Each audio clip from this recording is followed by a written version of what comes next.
الحمد لله الحمد لله الحمد لله الحمد لله الحمد لله الحمد لله الحمد لله.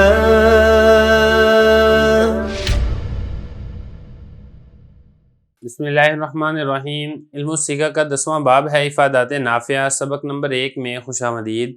آج کے سبق کے اندر ہم افادہ، افعال اور استفعال کے بارے میں پڑھیں گے. دیکھیں یہ 10واں باب ہے افادات نافعہ کے بارے میں. اس سے پہلے جو 9 باب ہیں ان کے اندر تقریباً تمام گردانوں کی تعلیلات اور قواعد، اصول، یہ سارا کچھ تفصیل سے پہلے گزر چکا ہے.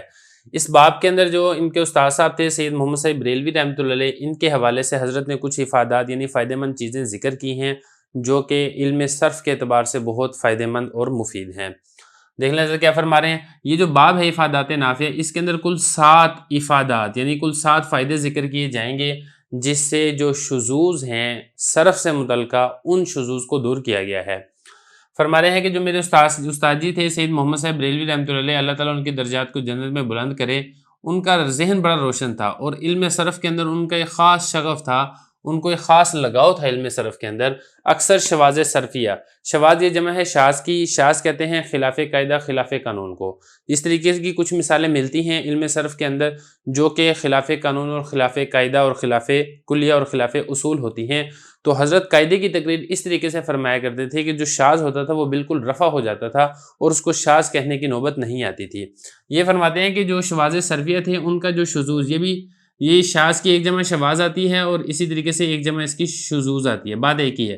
ان کا جو شاذ ہونا ہے انوکھے انداز سے قاعدے کی تقریر کرتے تھے کہ وہ جو شاذ ہوتا تھا وہ خود ہی دور ہو جاتا تھا، اور اس کے علاوہ جو دوسرے مطالب تھے وہ بھی بے نظیر انداز بیان میں ارشاد فرمایا کرتے تھے. حضرت فرما رہے ہیں کہ جو میرے استاد جی کی بعض تقریریں ہیں میں فائدہ پہنچانے کے لیے سپرد قلم کرتا ہوں. جو سب سے پہلا افادہ ہے، فائدہ پہنچانا ہے، وہ ہے افعال اور استفعال کے بارے میں. دیکھیں جو باب افعال ہے، یہ استفعال ہے، معطل میں بالخصوص اجوف میں تعلیل بھی ہوتی ہے اور تصحیح بھی ہوتی ہے، یعنی تعلیل کے بغیر بھی پڑھا جاتا ہے. اب اس میں اگر آپ دیکھیں گے نا، 2 حضرت نے ذکر کیے ہیں. ایک ہے اقامہ یقیم اقامتن. اب یہ جو اقامہ ہے یہ اصل میں کیا تھا؟ اقوامہ. 8ویں قاعدے کی وجہ سے، یقول یقال والے قاعدے کی وجہ سے ہم نے واو کو الف سے تبدیل کر دیا، اقامہ ہو گیا. اور اسی طریقے سے یہ جو اقامہ ہے، اقوامن سے کیا ہو گیا؟ اقامہ ہو گیا. تو مصدر کے اندر بھی تعلیل ہوئی ہے، فعل ماضی کے اندر بھی تعلیل ہوئی ہے، جیسے کہ میں پیچھے تفصیل سے آپ کو بتا چکا ہوں.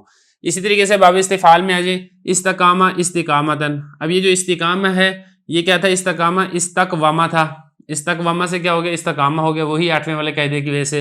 اور اسی طریقے سے استقامن یہ بھی کیا تھا؟ استقوامن سے پھر یہ کیا ہو گیا؟ استقامتن ہو گیا.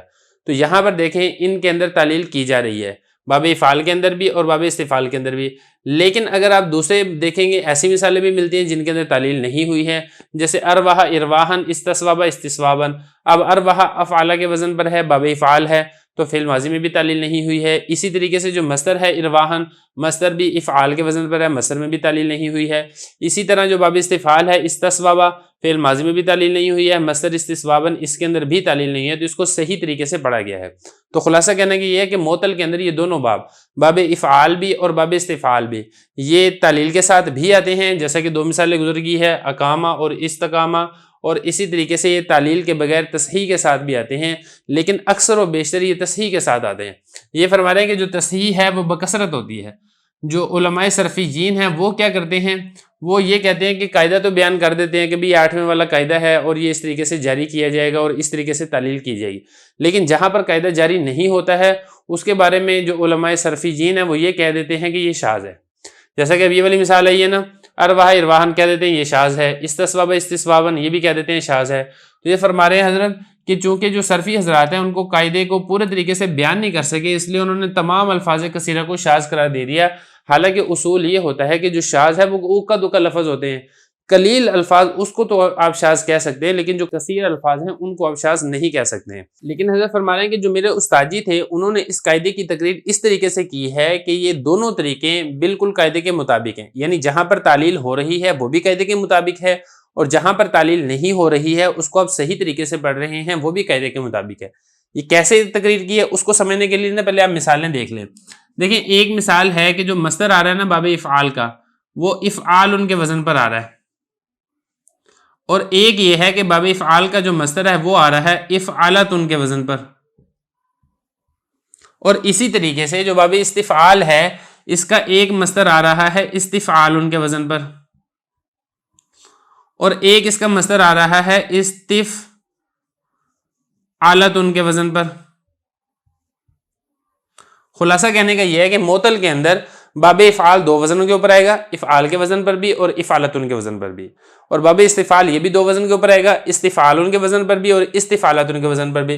اب ان دونوں کی مثالیں دیکھ لیں، اسی کے اندر مثالیں دیکھ لیتے ہیں جو کہ کتاب کے اندر ذکر کی گئی ہے۔ اب دیکھیں باب افعال جیسا کہ افعال بر وزن ارواح، اور افعالۃ جیسا کہ بر وزن اقامتن۔ اب یہ جو اقامتن ہے نا، یہ اصل میں کیا تھا؟ اقوامتن تھا، اقوامتن افعالتن کے وزن پر تھا، بعد میں ہم نے واو کو الف کے ساتھ تبدیل کر دیا کیونکہ ماقبل حرف سے ہی ساکن ہے، تو یہ بن جائے گا اقامتن۔ خلاصہ کہنے کا یہ ہے کہ جو اقامتن ہے اس کا وزن ہے افعالتن۔ اسی طریقے سے استفعال کا وزن اگر آپ دیکھیں گے تو یہاں پہ یہ اس طریقے سے بھی آئے گا جیسے کہ استصواب۔ اب یہ استفعال کے وزن پر ہے، اور یہ استفعالۃ کے وزن پر بھی آئے گا، جیسے کہ اس کی مثال ہے استقوامۃ، استفعالۃ کے وزن پر ہے۔ بعد میں ہم نے یہ کیا کہ واو کی حرکت نقل کر کے ماقبل کو دے دی تو یہ بن جائے گا استقامۃ، اس طریقے سے۔ اب یہ جو استقامۃ ہے اس کا وزن ہے استفعالۃ۔ یہ والی بات آپ نے سمجھ لی ہے۔ اب حضرت کے قاعدے کی تقریر سنیں۔ حضرت کے قاعدے کی تقریر یہ ہے کہ واو اور یا متحرک ماقبل حرف سے ہی ساکن ہو، دیگر شرطیں پائی جائیں تو پھر ہم حرکت نقل کر کے ماقبل کو دیں گے، اور اگر حرکت فتح کی ہو تو الف سے تبدیل کریں گے۔ کب؟ جبکہ مصدر کے اندر واو اور یا الف سے مل کر نہ آئیں۔ جیسے کہ اس مثال میں اگر آپ غور کریں گے کہ یہ جو آئین ہے جو کہ حقیقت کے اندر واو ہے، یہ الف کے ساتھ مل کر نہیں آ رہا ہے۔ اسی طریقے سے یہاں پر جو آئین ہے جو حقیقت میں واو ہے، یہاں پر بھی الف کے ساتھ مل کر نہیں آ رہا ہے، لہذا ان کے اندر تو ہم قاعدہ جاری کریں گے اور ہم حرکت نقل کر کے ماقبل کو دیں گے، جیسا کہ ہم نے یہاں پر کیا ہے۔ اقامہ کے اندر اقوامہ سے اقامہ کر دیا، اور اسی طریقے سے استقوامہ سے استقامہ کر دیا۔ لیکن جن مصادر کے اندر واو اور یا الف کے ساتھ مل کر آ رہے ہوں وہاں پر ہم ایسا نہیں کریں گے، یعنی اس کی جو حرکت ہے وہ نقل کر کے ہم ماقبل کو نہیں دیں گے۔ جیسے کہ اس مثال میں اگر آپ دیکھیں گے واو یہاں پر الف کے ساتھ مل کر آ رہا ہے، اور اسی طریقے سے یہاں پہ بھی اگر آپ غور کریں گے واو الف کے ساتھ مل کر آ رہا ہے، تو لہذا اگرچہ باقی شرائط ہی کیوں نہ پائی جائیں تب بھی ہم یہاں پر حرکت نقل کر کے ماقبل کو نہیں دیں گے۔ جیسا کہ ارواحہ کے اندر ہم نے اراحہ نہیں کیا ہے، اسی طریقے سے استصوابہ کے اندر ہم نے استصابہ نہیں کیا ہے۔ کیوں؟ کیونکہ مصدر کے اندر واو اور یا الف کے ساتھ مل کر آ رہے ہیں۔ تو خلاصہ کہنے کا یہ ہے کہ یہ والی جو قید ہے نا ملاقی الف ساکن نہ ہو، یہ دیگر علماء صرفیین نے نہیں لگائی تھی، جس کی وجہ سے ان کو کثیر مثالوں کو شاذ کہنا پڑا تھا، لیکن حضرت نے یہ والی قید لگائی ہے، لہذا حضرت کو کثیر مثالوں کو شاذ کہنے کی ضرورت پیش نہیں آئی ہے۔ اب ذرا دیکھیں، ذرا فرما رہے ہیں کہ ہمارے استاد جی نے یہ قاعدہ اس ڈھنگ اس طریقے سے بیان فرمایا کہ اس کا شاذ بالکل جاتا رہا اور کلمات صحیحہ قاعدہ پر بالکل منطبق، بالکل فٹ ہو گئے۔ کیسے بیان کیا؟ وہ یہ ہے، ہر واو یا متحرک جس کا ماقبل حرف سے ہی ساکن ہو، مصدر میں ملاقی الف ساکن نہ ہو، یعنی الف ساکن کے ساتھ مل کر نہ آیا ہو، جب دوسری شرطیں پائی جائیں تو پھر واو اور یا کی حرکت ماقبل کو دیتے ہیں، اور اگر حرکت فتح کی ہو تو واو اور یا کو الف سے بدل دیتے ہیں، جیسا کہ ہم نے قاعدہ نمبر 8 کے اندر آپ کو تفصیل سے بتا دیا تھا۔ اور افعال اور استفعال کا مصدر جس طرح ان دونوں وزنوں کے اوپر آتا ہے، کن دونوں وزنوں کے اوپر؟ ایک افعال کے وزن پر اور استفعال کے وزن پر، بالکل اسی طریقے سے افعالۃ اور استفعالۃ کے وزن پر بھی آتا ہے، جیسا کہ یہ ہے اور یہ ہے، میں آپ کو تفصیل سے بتا چکا ہوں۔ اقامت استقامت کے، اور یہ دیکھیں یہ دونوں جو ہے نا یہ افعالۃ اور یہ استفعالۃ کے وزن پر ہے، اور ان دونوں بابوں کے افعال معللہ کے تمام مصادر اسی وزن پر ہیں۔ دیکھیں حضرت فرما رہے ہیں کہ آپ یہ جو باب افعال ہے اور باب استفعال ہے، ان دونوں بابوں میں جہاں جہاں پہ بھی آپ کو تعلیل ہوئی نظر آئے گی تو آپ اس کا مصدر دیکھیں، مصدر آپ کو انہی دو وزنوں کے اوپر نظر آئے گا، اقامت اور استقامت کے وزن پر نظر آئے گا، یعنی واو اور یا جو ہے یہ الف کے ساتھ مل کر نہیں آئی ہوگی، اور یہ جو وزن ہے وہ صرف اجوف ہی میں آتا ہے، اس کے علاوہ نہیں آتا ہے۔ اب یہ ایک اعتراض بھی ہو سکتا ہے اور اس کا جواب بھی آپ بنا سکتے ہیں۔ دیکھیں اعتراض یہاں پر یہ ہوتا ہے کہ آپ نے کہا کہ افعالۃ اور استفعالۃ کا وزن، یہ جب افعالۃ یہ باب افعال کا مصدر ہے اور استفعالۃ یہ باب استفعال کا مصدر ہے، تو پھر یہ اجوف کے ساتھ خاص کیوں ہے، اس کے علاوہ کیوں نہیں آتا ہے؟ یہ ایک اعتراض ہو سکتا ہے۔ تو حضرت فرما رہے ہیں کہ یہ وزن صرف اجوف ہی میں آتا ہے، باقیوں کے اوپر کیوں نہیں آتا؟ تو فرمایا جیسا کہ مصدر ثلاثی مجرد کا وزن فعل جو ہے وہ ناقص کے ساتھ مخصوص ہے، غیر ناقص میں نہیں آتا، تو یہ اسی اعتراض کا جواب دیا جا رہا ہے، لیکن اس اعتراض اور اس کے جواب کی جو تقریر ہے وہ ہم انشاءاللہ اگلے سبق کے اندر کریں گے۔